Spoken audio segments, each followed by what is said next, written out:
श्रील प्रभुपाद की जय, गुरु गौरांग की जय। कल के सत्र में हमने सुना था मध्वाचार्य जो स्वयं वासुदेव हैं, उन्होंने मणिमान सर्प जो राक्षस था उसका उद्धार किस प्रकार किया। ये सर्प पूर्व जन्म में कुरुक्षेत्र के युद्ध के दौरान भीम के द्वारा मारा गया था। तो इसने यही इच्छा रखी थी मरते समय कि मैं वहीं पे जन्म लूं जहां पे भीम पुनः मध्वाचार्य के रूप में जन्म लेंगे। तो इसी इच्छा से ये पाजक क्षेत्र के आसपास रहता था।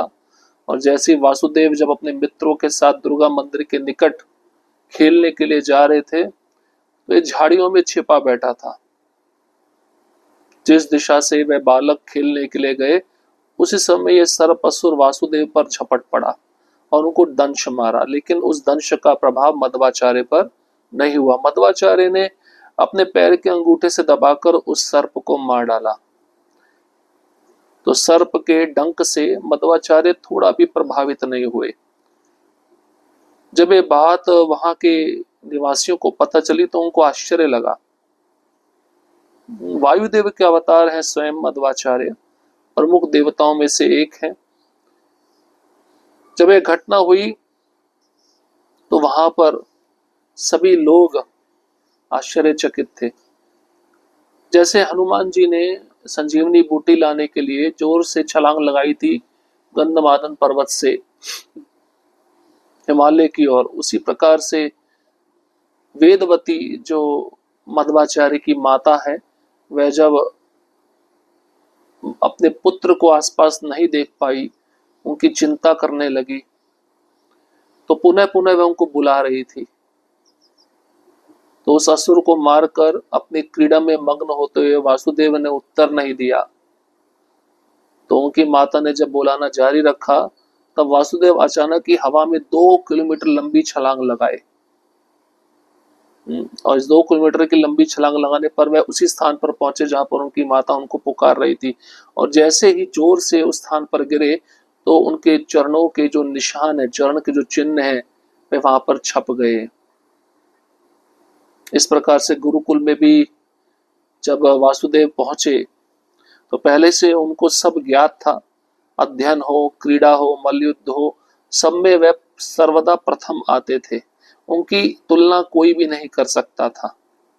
और मल्लयुद्ध में वे अपने वरिष्ठ बालकों को चुनौती देना पसंद करते थे। और एक बार जो भी बलशाली भुजाओं में उनकी आ जाता था वह अपने को छुड़ा नहीं पाता था। जब मध्वाचार्य की इच्छा होती थी तभी वह छुड़ा पाता था अपने को उन भुजाओं से। अब हम आज एक लीला का श्रवण करेंगे, शिक्षक का आश्चर्य। वासुदेव के ब्राह्मण अध्यापक उनका स्वभाव नहीं समझ पाए। हर अवसर पर वासुदेव अपने निवास में कुछ प्रसाद लेने भाग जाते तथा तत्पश्चात शनैः शनैः विद्यालय लौटते। इस प्रकार वे अपनी कक्षाओं से बचते हुए प्रतीत हुए। एक दिन तोड़न तिल्लाचार्य ने वासुदेव की प्रवचनों, अध्ययन एवं गृह कार्य में ध्यान न देने के कारण क्रोध पूर्वक आलोचना की। वे चिल्लाए, वासुदेव तुम अपने मित्रों के साथ क्यों नहीं पढ़ते? तुम एक विद्वान नहीं बनना चाहते? वासुदेव ने उत्तर दिया, मैं जो पूर्व में ही सीख चुका हूं उसे दोहराने में लाभ नहीं देखता। मैं आपको आश्वासन देता हूं कि आपने जो भी कार्य मुझे दिया है वह सब मैं सीख चुका हूं। तथापि अध्यापक बालक के आश्वस्त स्वभाव से कुपित हुए तथा इस कारण उन्होंने उसे उस दिन अध्ययन किए गए सभी श्लोकों को दोहराने के लिए कहा। वासुदेव ने न केवल इन श्लोकों का निपुणता पूर्वक उच्चारण किया बल्कि ऐसे भी अनेक श्लोकों का उच्चारण किया जिनका उन्होंने अभी तक अध्ययन नहीं किया था। अध्यापक स्तंभित हो गए। उन्होंने ये विचार किए कैसे संभव है, इसने न केवल श्लोकों को कंठस्थ किया है, उनका जात, पद एवं क्रम के अनुसार छंद के संबंध के साथ पूर्णता से उच्चारण किया है। इसका उच्चारण पूर्ण है, ये असाधारण बालक कौन है? ऐसे अनेक अनुभवों के पश्चात वासुदेव को अनुमान तीर्थ की उपाधि दी गई, जो उनके हर स्थिति के लिए पूर्ण एवं उचित श्लोक को उद्धृत करने तथा उसके तात्पर्य को पूर्ण स्पष्टता के साथ समझाने की क्षमता के लिए दी गई थी। अब वासुदेव जब विद्यालय में आए अध्यापक उनका स्वभाव समझ नहीं पाए।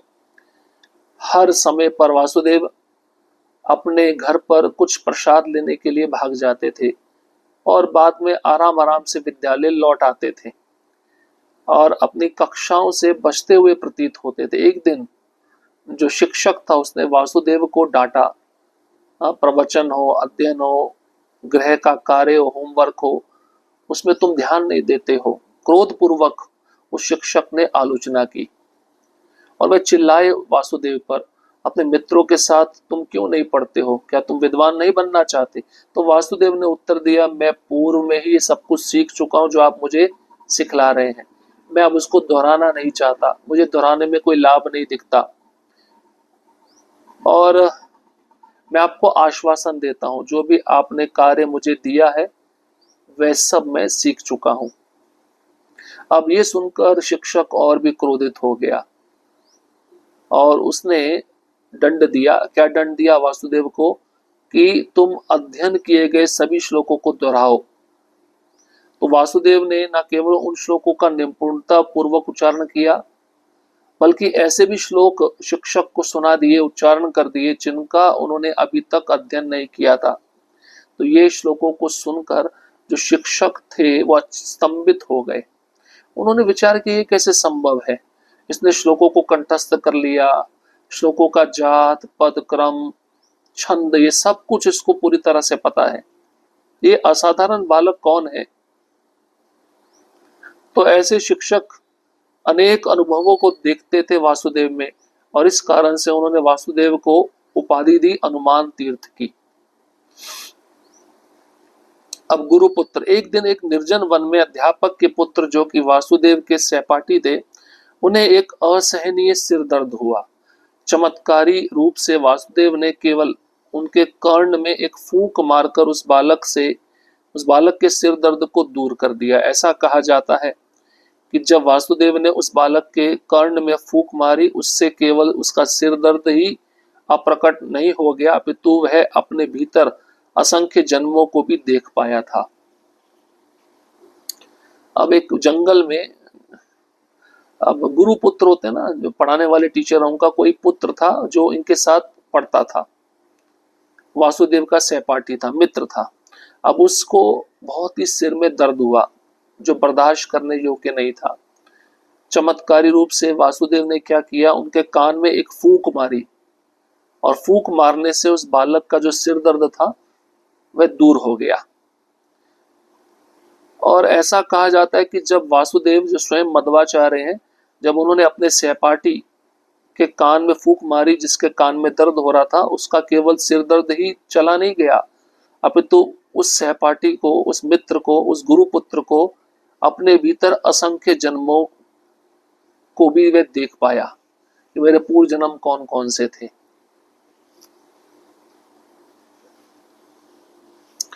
अब मध्व का प्रिय उपनिषद। मध्वाचार्य जो स्वयं वासुदेव को कौन सा उपनिषद प्रिय लगता है? 108 उपनिषद है।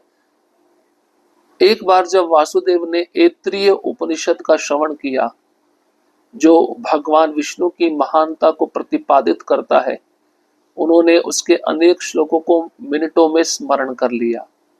यह उपनिषद वासुदेव के लिए जीवन भर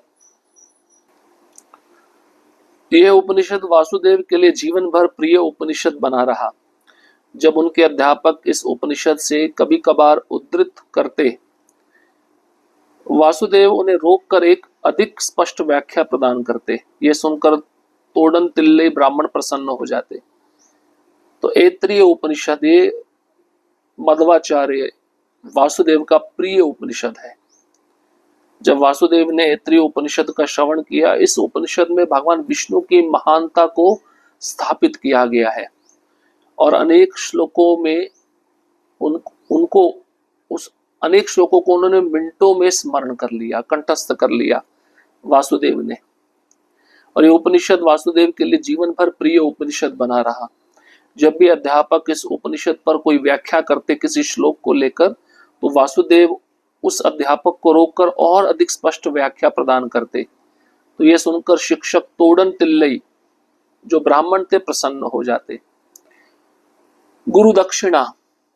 कुछ प्रारंभिक हिचक के पश्चात ब्राह्मण अध्यापक ने ऐसा असाधारण विद्यार्थी प्राप्त करके अपना अत्यंत सौभाग्य समझा, परंतु विद्यालय से उत्तीर्ण होने के दिन ही उनके बीच बंधन वास्तविक रूप से दृढ़ हुआ। गुरु दक्षिणा के रूप में वासुदेव ने उन्हें भगवत प्रेम दिया। अपने गुरु के आश्रम को छोड़ने की अनुमति लेकर वासुदेव अपने भविष्य के कार्य के विषय में विचार करते हुए स्वयं को अपने प्रचार कार्य के लिए तैयार करने लगे, जिसमें निर्विशेषवादियों को पराजित करना युक्त था, जो ये दावा करते हैं कि भगवान निराकार है, तथा इसके साथ ही परम भगवान का दिव्य रूप स्थापित करना।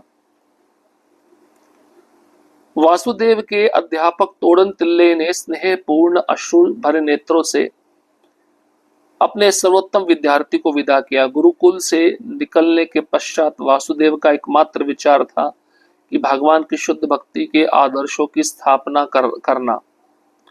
बहुत विचार के पश्चात उन्होंने निष्कर्ष निकाला कि उनके कार्य को सुगम करने का सर्वोत्तम उपाय यह होगा कि वे एक परंपरा में आने वाले प्रामाणिक गुरु से सर्वोत्तम आश्रम स्वीकार करें। वे संन्यास आश्रम स्वीकार करना चाहते थे। इस समय मध्य के भट्ट अपने पुत्र के लिए एक अच्छी उपयुक्त ब्राह्मण वैष्णव कन्या की खोज में थे, परंतु वासुदेव की भौतिक समाज मित्रता एवं प्रेम में रुचि नहीं थी, न ही उनकी गृहस्थ आश्रम में प्रवेश करने में रुचि थी। उनकी एकमात्र इच्छा थी कि वह कृष्ण भावनामृत का इस संसार के निर्दोष व्यक्तियों में प्रचार करें। अब विदा होने का समय आया, तो पहले के जमाने में जब भी विद्यार्थी शिष्य गुरु के आश्रम से विदा लेते थे तो उनका कर्तव्य होता था अपने गुरु को दक्षिणा देना। तो उनके जो शिक्षक थे, जो ब्राह्मण कहलाते थे, उन्होंने वासुदेव के रूप में ऐसा विद्यार्थी प्राप्त किया था, ये उनका अत्यंत सौभाग्य था। अब उत्तीर्ण होने के बाद विद्यालय से जो शिष्य का संबंध था गुरु के साथ उस समय दृढ़ हुआ।